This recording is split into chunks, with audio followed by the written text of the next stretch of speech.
이재명 대통령은 2차 추경 예산안을 심사하면서 건전재정이 중요하지만 지금은 침체가 너무 심해 정부 역할이 필요할 때라고 강조했습니다. 이스라엘과 이란의 군사적 충돌이 일주일째 계속되고 있습니다. 이스라엘은 이란 핵시설을, 이란은 이스라엘 남부 최대 규모 병원을 공격했습니다. 충청권 4개 시도지사가 세종에서 긴급회동을 열고 새 정부가 추진하는 해수부 부산 이전은 행정 비효율과 지역 갈등을 유발하는 부적절한 정책이라고 꼬집고 공동 대응을 약속했습니다. 해외에 사무실을 차려놓고 수천억 원 규모의 불법 도박 사이트를 운영하며 도박 홍보에 청소년까지 동원한 일당이 경찰에 무더기로 붙잡혔습니다.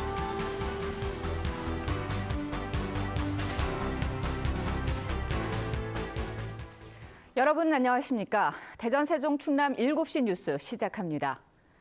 이재명 대통령은 2차 추경 예산안을 심사하면서 건전재정이 중요하지만 지금은 침체가 너무 심해 정부 역할이 필요할 때라고 말했습니다. 소비 쿠폰 지원과 관련해서는 이번에는 소득 지원과 경기 부양 측면에서 공평하게 하자는 생각을 했다며 부처에서 잘 고려한 것 같다고 평가했습니다. 보도에 손서영 기자입니다. G7 정상회의 귀국 당일 곧바로 국무회의를 연 이재명 대통령. 추경안 심사에 앞서 경기 침체가 계속되고 있고 서민들 고통이 매우 크다며 지금은 국가재정 사용이 필요한 때라는 점을 거듭 강조했습니다. 건전재정, 재정 균형의 원칙 이런 거 되게 중요하죠. 지금은 너무 침체가 심해서 정부의 역할이 필요할 때라는 생각이 들어요. 이 대통령은 이번 추경안에 2가지 핵심 요소가 있다며 경기 진작 측면과 국민들 전부가 혜택을 보느냐, 일부를 제외하느냐라고 짚었습니다. 그러면서 이번에는 2가지를 적절히 배합해서 했으면 좋겠다는 생각이라며 기재부 등 관련 부처가 이런 점을 고려해 추경안을 만들어 온 것 같다고 평가했습니다. 소득 지원 측면에서는 저소득층, 그 외에 경기 진작 목표의 측면에서는 공평하게 또 그 한편으로는 소비 승수를 좀 더 고려하는 그런 쪽으로 하면 좋겠다는. 한편 이 대통령은 공무원들을 향해 민원을 진지하게 대하고 신속하게 대응해 총량을 줄였으면 좋겠다고 밝혔습니다. 처리할 수 있는 건 최대한 신속하게, 처리 시간도 좀 줄여주시고 안 되는 건 안 된다고 좀 솔직하게 설명을 좀 해주시고 안 되는 거를 생떼를 쓰는 경우는 그리 많지 않아요.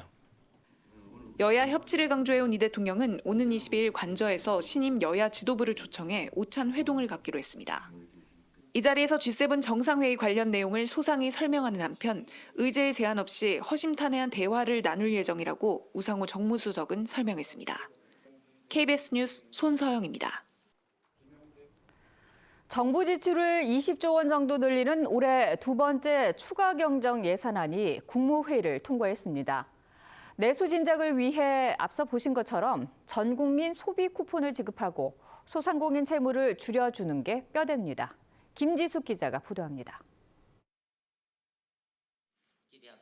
이른바 2차 추경은 정부 세출을 20조 2천억 원 늘립니다.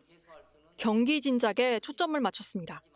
서민과 소상공인이 체감하는 삶의 고통은 눈에 보이는 경제지표 그 이상입니다. 전 국민 소비 쿠폰에 예산 13조 2천억 원을 씁니다. 소비 쿠폰은 2차례 분할 지급합니다. 1차 지급된 모든 국민에게 15만 원씩 주는데 차상위 계층과 기초생활수급자는 추가금을 얹어 각각 30만 원, 40만 원씩입니다. 2차 지급된 소득 상위 10%는 제외하고 10만 원씩 일괄 추가 지급합니다. 인구 소멸 지역으로 지정된 84개의 시군 주민은 2만 원씩 더 받습니다. 현금이 아닌 쿠폰 형태인데 지역 화폐나 선불카드, 신용 체크카드 중 하나를 택해 받으면 됩니다. 소득 선별이 끝나는 대로 지급이 시작될 예정입니다. 지급 시점하고 사용처 그런 부분들에 대해서는 관계 기관들하고 TF를 해서 조속한 시일 내에 구체적인 내용을 별도로 발표를 하겠습니다. 소상공인 채무 조정엔 예산 1조 4천억 원을 투입합니다. 총 3가지 정책을 동원하는데 장기 연체 채무 매입 소각이 대상자 113만여 명으로 가장 많습니다. 개인이 5천만 원 이하 원금을 7년 넘게 연체한 경우 정부가 금융사에서 채권을 사들인 뒤 100% 탕감합니다. 사실상 상환 불능인 빚 16조 원이 소각될 걸로 보입니다. 코로나19 이후의 채무에 대해선 새 출발 기금을 확대합니다. 1억 원 이하 원금의 90%를 감면해주는 혜택을 중위소득 60% 이하 저소득층까지 확대합니다. 빚을 성실히 갚아온 취약 소상공인은 이자 지원과 우대금리를 제공합니다. 2차 추경을 위해 정부는 국채 19조 8천억 원어치를 새로 발행합니다. KBS 뉴스 김지숙입니다. 경찰로부터 세 번째 출석 요구를 받은 윤석열 전 대통령이 오늘도 끝내 모습을 드러내지 않았습니다. 경찰은 체포영장 신청 등 신병 확보 방안을 내란 특검과 협의 중이라고 밝혔습니다. 문예슬 기자가 보도합니다. 윤석열 전 대통령이 경찰의 3차 출석 요구에도 끝내 응하지 않았습니다. 지난 5일과 12일에 이어 오늘까지 세 번째 소환 불응입니다. 일과 시간까지 출석을 기다렸던 경찰은 곧장 신병 확보 방안에 대한 검토에 돌입했습니다. 경찰 비상계엄 특별수사단은 3차 출석 요구에 불응한 윤 전 대통령에 대한 체포영장 신청 등에 대해 내란 특검과 협의 중이라고 밝혔습니다. 통상 피의자가 정당한 사유 없이 3번 정도 출석에 응하지 않으면 수사기관은 강제 수단을 검토하게 됩니다. 내란 특검이 준비 기간을 다 채우지 않고 엿새 만에 수사를 개시하는 등 속도를 내면서 경찰도 특검과 협의에 나선 걸로 보입니다. 경찰은 또 총경급인 경찰청 중대범죄 수사과장을 포함해 수사관 31명을 특검에 파견하기로 결정했습니다. 윤 전 대통령은 지난 1월 대통령 경호처를 동원해 공수처의 체포영장 집행을 방해한 혐의를 받습니다. 12.3 비상계엄 나흘 뒤 계엄에 가담한 군 사령관들의 비화폰 기록을 삭제하라고 지시한 혐의도 있습니다. 윤 전 대통령 측은 법리적으로 죄가 성립하지 않고 제기된 혐의들과 관련해 윤 전 대통령이 관여하거나 지시한 사실도 없다고 주장하고 있습니다. KBS 뉴스 문희슬입니다. 내란 특검이 구속기한 만료를 앞둔 김용현 전 국방부 장관을 증거인멸교사 혐의 등으로 추가 기소했습니다.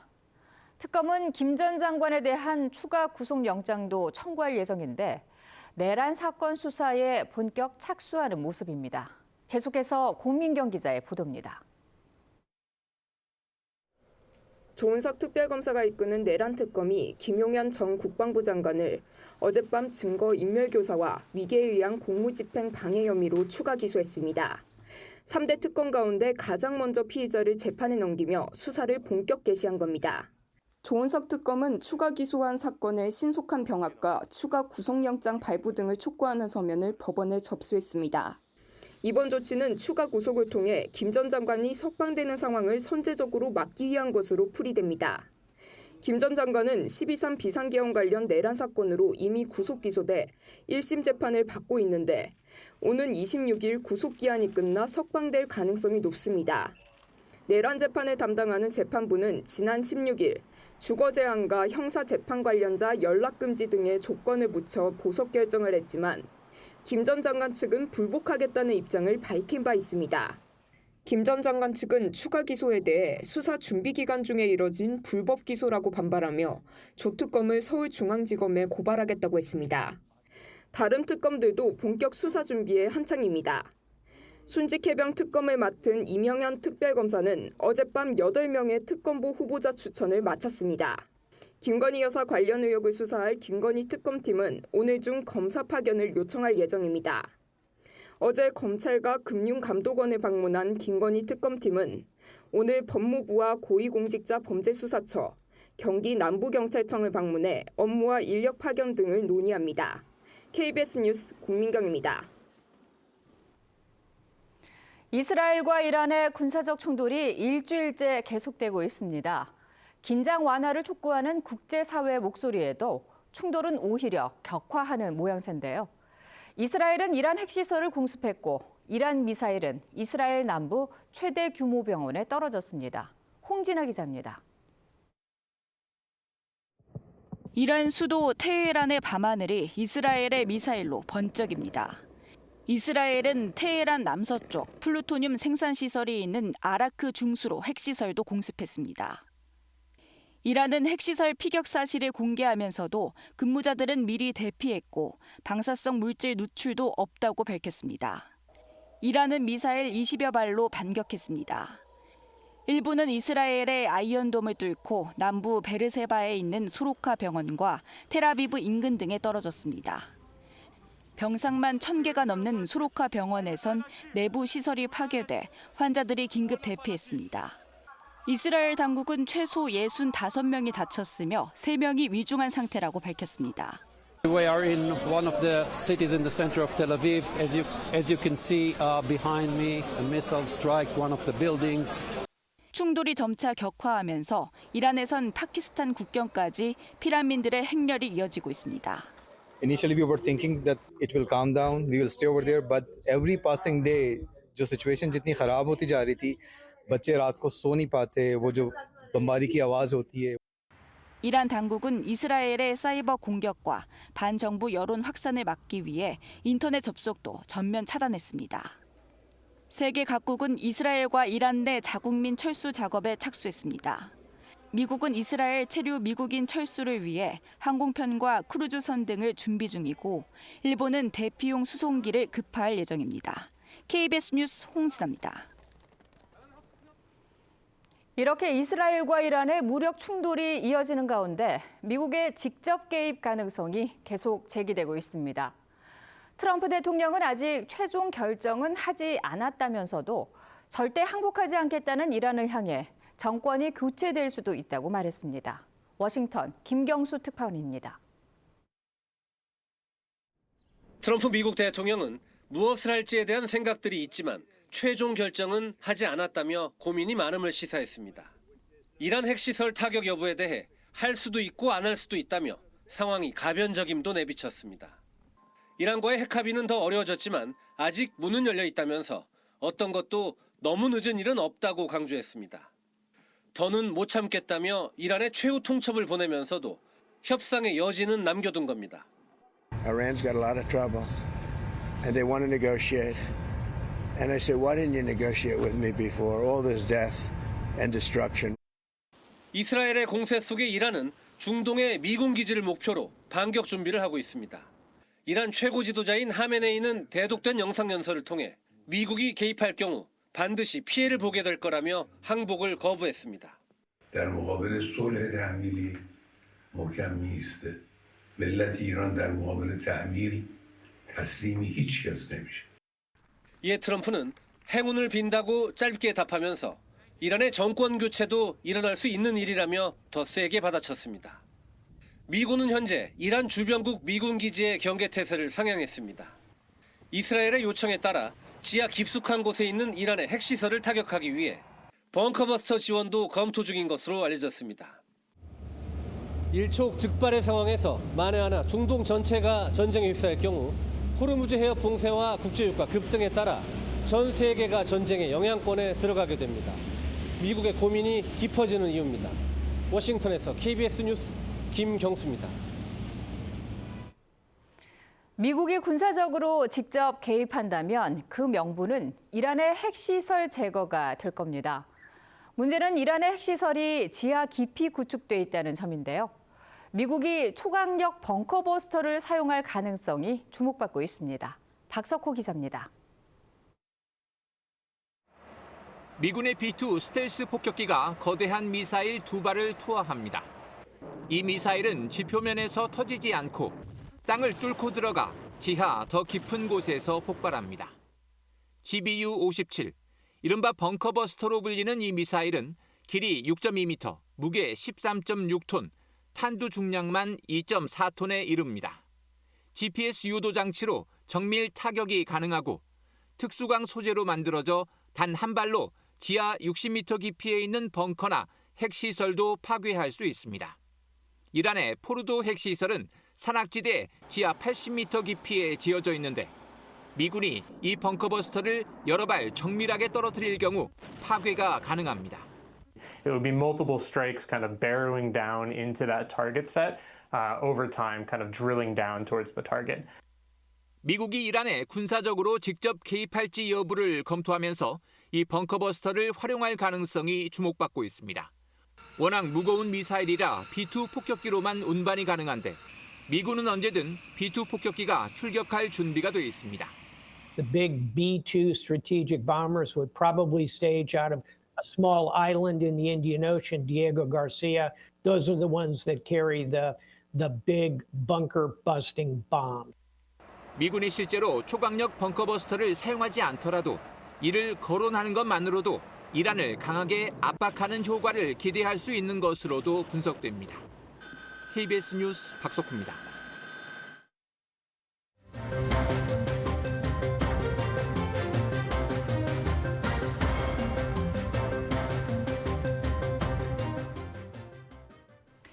해수부 부산 이전에 이어 대전에 있는 연구기관의 경남 이전 요구까지 나오자 충청권 4개 시도지사가 세종에서 긴급 회동을 했습니다.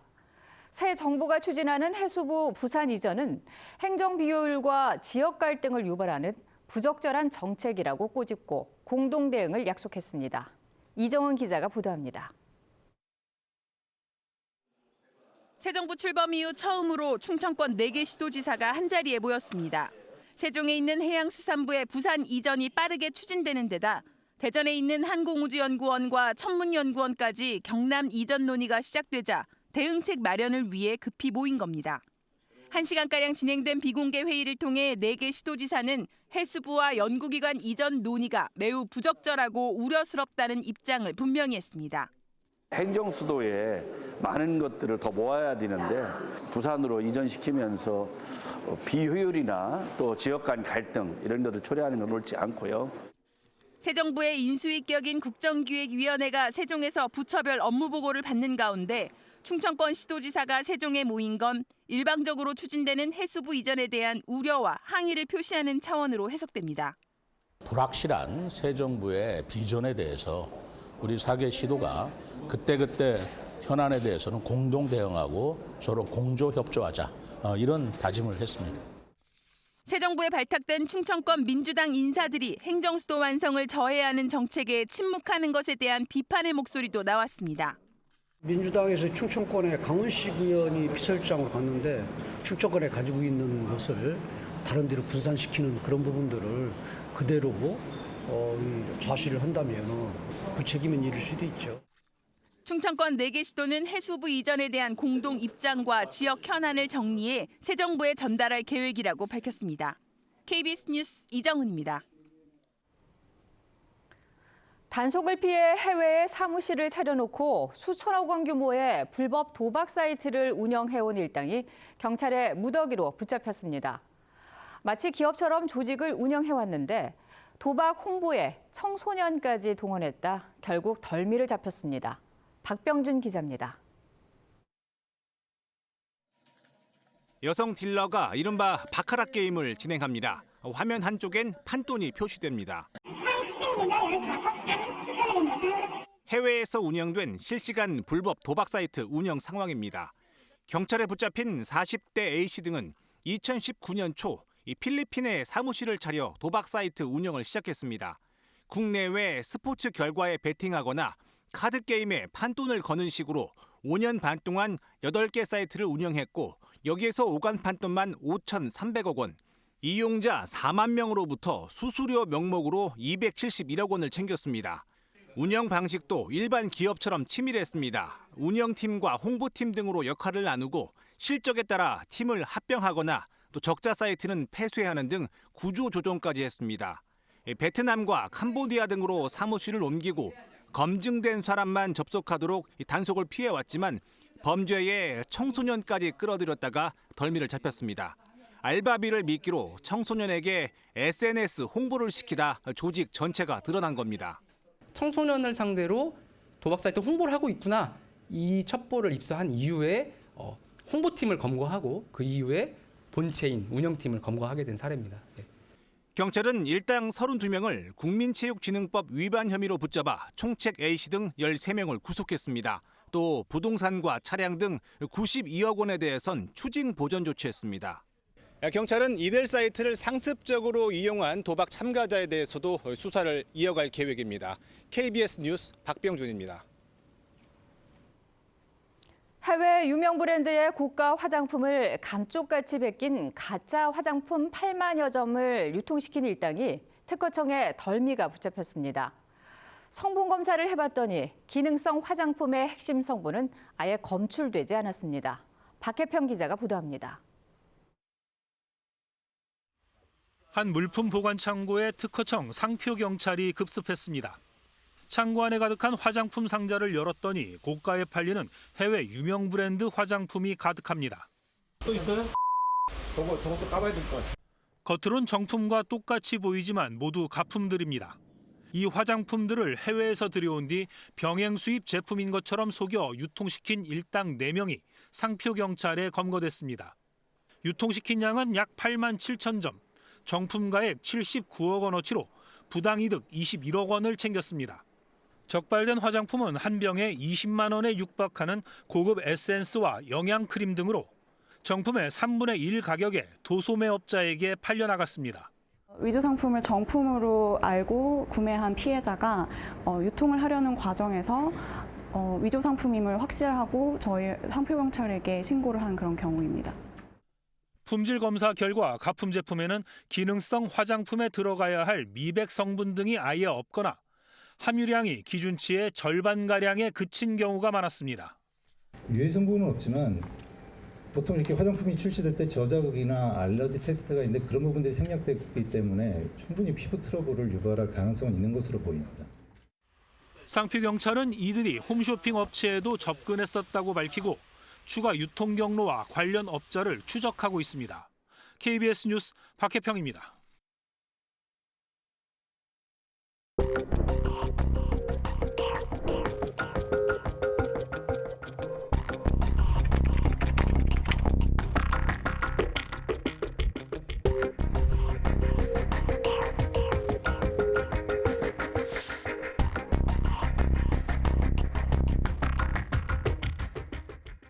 네, 앞서 보신 것처럼 오늘부터 중부, 남부지방 등 내륙에 올해 장마가 시작됩니다.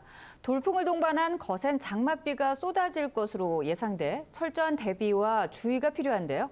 이와 관련해 보건대 재난소방건설안전과 이동열 교수와 함께 자세한 이야기 나눠보겠습니다. 자, 교수님, 올해 장마가 평년보다 좀 일찍 찾아온 것 같습니다. 앞서 보니까는 한 6일가량 앞섰다고 하는데 역대 세 번째 빠른 장마라고 하네요. 자, 이렇게 이번 장마가 일찍 찾아온 이유가 있을까요? 예, 올해 이 장마가 예년보다 빠르게 된 이 주된 이유는 그 전문가들의 분석으로는 그 북태평양 고기압의 이 조기 확장과 함께 열대 저기압이 발달돼서 그렇다라고 이야기를 하고 있습니다. 이 평년보다 따뜻하고 습한 공기가 남쪽에 빠르게 유입이 되면서 장마 전선이 일찍 형성된 것으로 보고 있고요.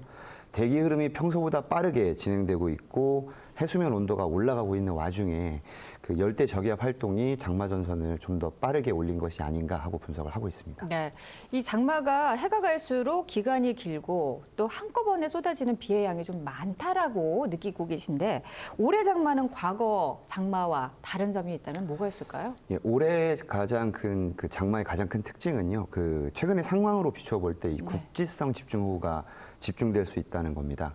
이 작년과 비슷하게 그 강도와 빈도가 모두 증가할 것으로 예상이 되고 있고요. 그 짧은 시간에 많은 비가 집중되는 패턴이 계속해서 반복적으로 이루어질 것으로 예상을 하고 있습니다. 이 작년 같은 경우에도 중부지방을 중심으로 해가지고 시간당 80mm가 넘는 많은 비가 내렸거든요. 그래서 공주나 청주 같은 경우에는 하천이 범람을 하고 또 교통시설이 마비되거나 인명이나 재산 피해가 많이 발생을 했습니다. 이러한 그 장마 속에 뭐 낙뢰라든지 돌풍, 우박 등 이상 현상 등이 발생될 것으로 예상을 하고 있습니다. 네, 근데 올해는 예년보다 긴 장마가 이어질 것이다. 이런 전망도 있습니다. 근 한 달 이상이 이어지고 있다고 하는데 올해 전반적으로 이 장마의 양상, 기간도 물론이거니와 어떻게 예상을 하고 계십니까? 네, 그 현재 전문가들이 예상하고 있는 이 장마 전선의 이 긴 이유는 그 몇 가지 이유를 제시하고 있습니다. 그 중에 가장 큰 것은 이 기압골의 이 세력 균형이 예년보다 좀 더 길게 그리고 늦게 정리될 거라고 보고 있습니다. 이 장마골이 서로 밀고 밀리는 당기는 이 세력 이 네. 현상이 늦게 지속되면 장마 전선도 계속 오래 머무를 수밖에 없거든요. 네. 그리고 또 하나는 해수면 온도 상승으로 보고 있습니다. 아무래도 이 한반도 주변 해역의 수온이 예년보다 1, 2도 높다고 지금 나타나고 있거든요. 네.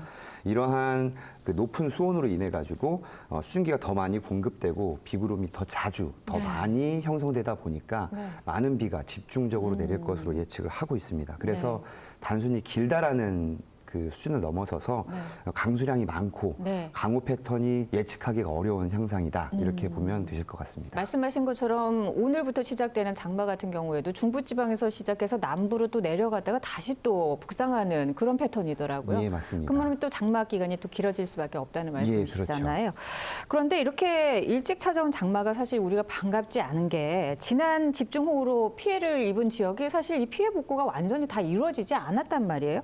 이런 상황에서 완전히 복구가 되지 않은 상황에서 다시 장마가 시작되고 많은 비가 한꺼번에 쏟아지게 된다면은 추가 피해도 우려되는 상황인데요. 이 장맛비 피해를 막기 위해서는 어떻게 대비하는 것이 좋을까요? 사실 그 대전, 세종, 충남 지역이 그 작년 여름에 큰 피해를 입었던 네. 지역 중에 하나였거든요. 네. 특히 대전에서는 갑천과 유등천이 범람 직전까지 수위가 네. 올라갔었고, 그 충남 금산이나 논산 같은 경우에는 산사태나 네. 또 그 농경지 침수로 인해 가지고 피해를 많이 입었습니다. 네. 그 세종시 같은 경우에는 신도심 일부에 그 배수가 잘 되지 않아 가지고 침수를 겪은 것으로 네. 뉴스를 발표를 한 걸 알고 있습니다.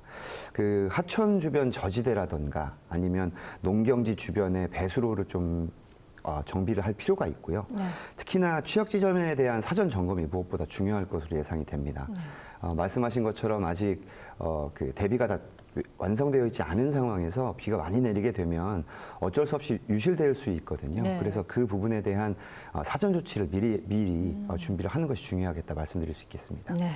자, 오늘도 날씨가 많이 후텁지근합니다. 그만큼 기온도 높고 습도도 높다는 얘기가 될 텐데 이렇다 보면은 이제 온열 질환에 노출될 가능성이 또 높아지지 않겠습니까? 이번 장마를 우리가 좀 건강하게 나기 위해서 주의해야 할 것들이 있다면 뭐가 있을까요? 사실 이 온열 질환이라고 하는 것이 네. 그 저희가 이제 직사광선을 받아서 많이 일어나기도 하는데요. 네. 특히 장마철 같은 경우에는 저희들이 덥고 습하기 때문에 우리 몸에서 나고 있는 땀이 증발되지 않아서 체온을 제대로 배출하지 못하는 현상들이 일어납니다.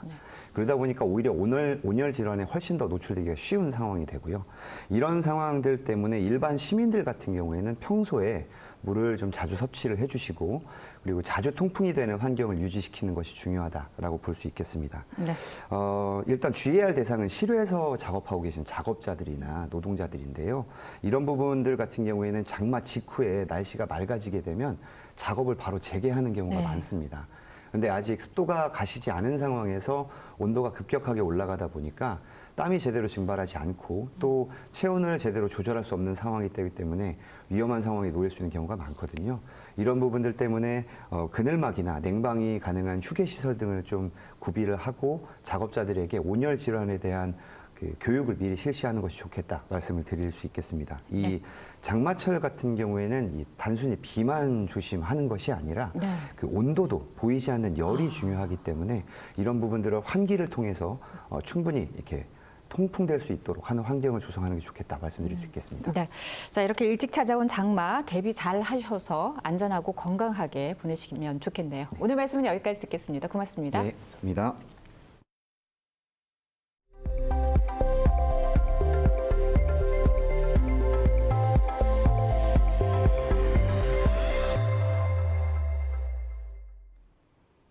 대전 한화생명 볼파크의 장애인 권익 퇴보 문제, KBS가 연속으로 전해드렸는데요. 이와 관련해 대전에서도 장애인의 관람권 보장을 위해 최적 관람석을 두도록 하는 조례가 제정됐습니다. 김예은 기자가 보도합니다.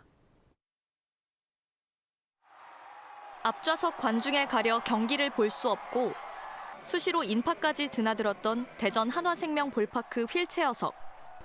장애인 관람권 침해를 연이어 지적한 KBS 보도를 계기로 대전에서 장애인 최적 관람석 조례가 제정됐습니다.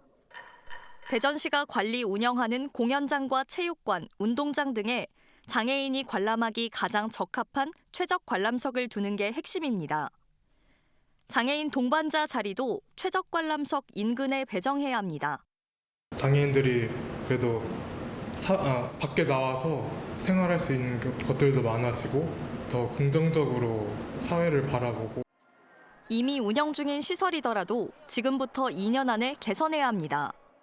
최적 관람석을 설치하기 위한 개선 비용의 전부나 일부를 대전시에서 지원할 수 있습니다.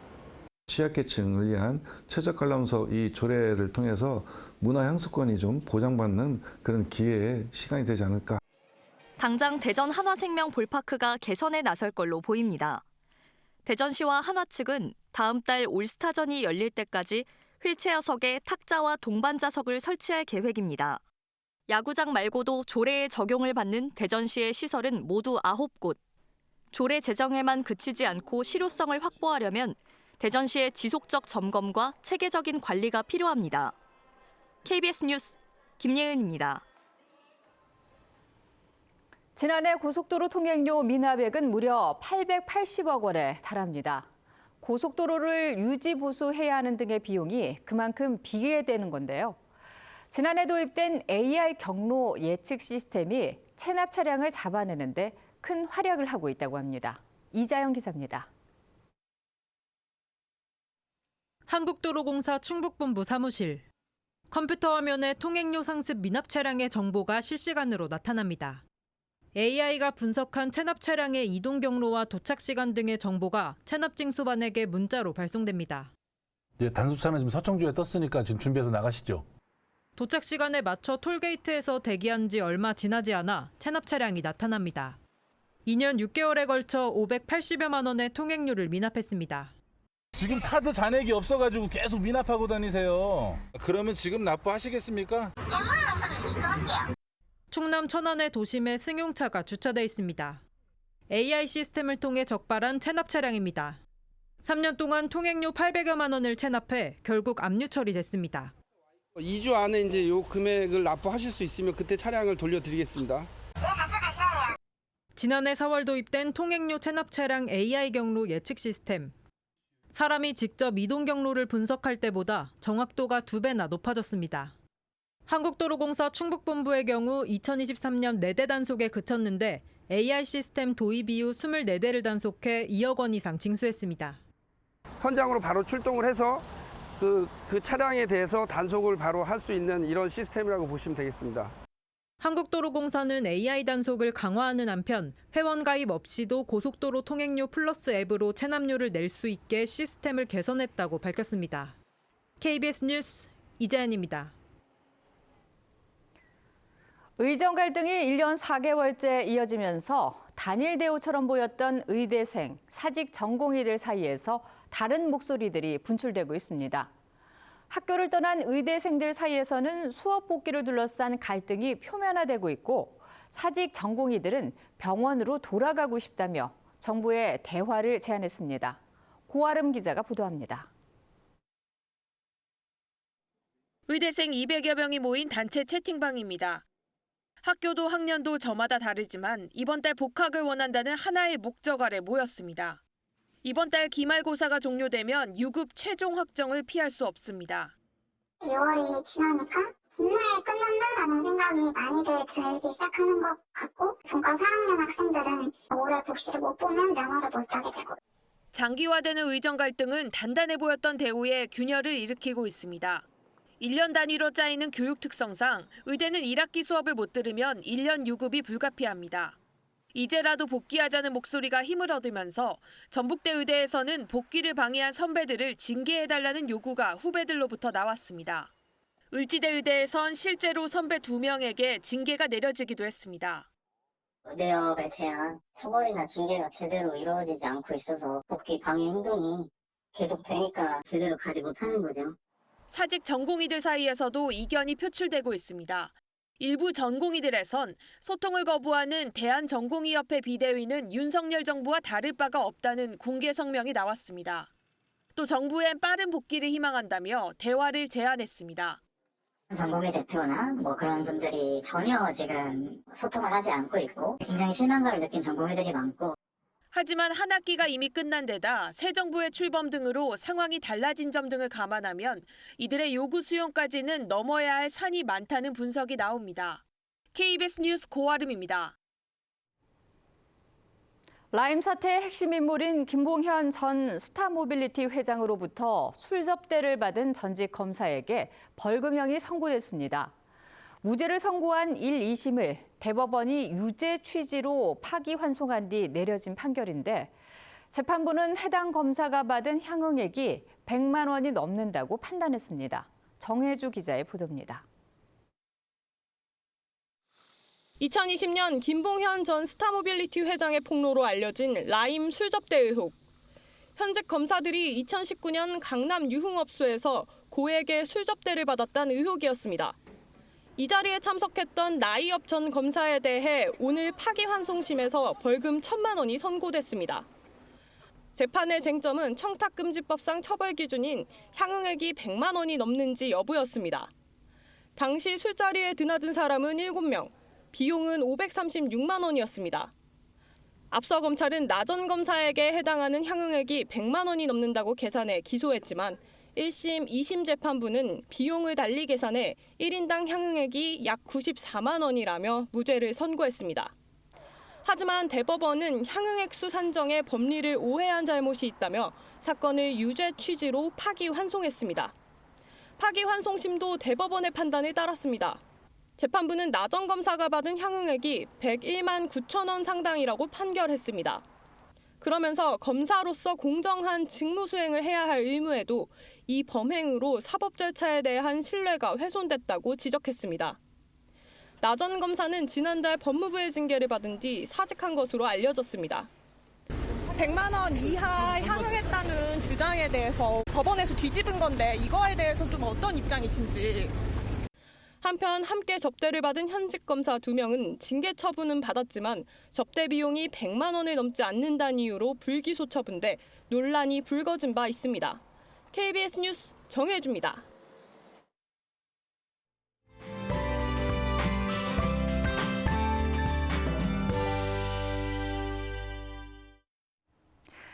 늦은 오후 들어 일부 서쪽 지역에 비가 내리기 시작했습니다. 밤부터는 전국이 본격 장마 영향권에 들겠는데요. 내일 오전까지는 비가 국지적으로 내리겠고요. 오후부터는 정체전선의 영향으로 강한 남서풍에 동반된 다량의 수증기가 유입되겠습니다. 따라서 전국에 돌풍과 천둥, 번개를 동반한 매우 강하고 많은 비가 내리겠습니다. 이번 비는 모레 오후에 모두 그치겠습니다. 모레까지 예상 강수량을 보시면 세종과 충남 북부에 50에서 많게는 120mm 이상이 되겠고요. 대전과 충남 남부에도 최대 150mm가 넘는 많은 비가 내리겠습니다.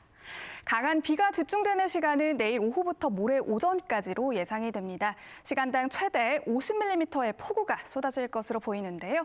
저지대 침수와 하천 범람, 축대 붕괴 등이 우려되는 만큼 안전에 각별히 주의하셔야겠습니다. 더위는 누그러지겠습니다. 내일 아침 대전과 세종이 23도에서 출발해 한낮에는 대전이 27도, 세종과 논산 26도까지 오르겠습니다. 태안의 아침 기온 21도, 한낮에 천안, 아산이 26도를 보이겠습니다. 청양의 아침 기온 22도에서 출발해 한낮에는 보령이 27도까지 오르겠습니다. 내일부터 서해안에 바람이 강하게 불겠고 바다의 물결도 최고 3.5m로 매우 높게 일겠습니다. 일요일부터 정체전선이 남부 지역으로 내려가면서 우리 지역은 비가 잠시 쉬어가겠습니다. 지금까지 날씨였습니다. 오늘 준비한 소식은 여기까지입니다. 7시 뉴스 마칩니다. 시청해주신 여러분 고맙습니다.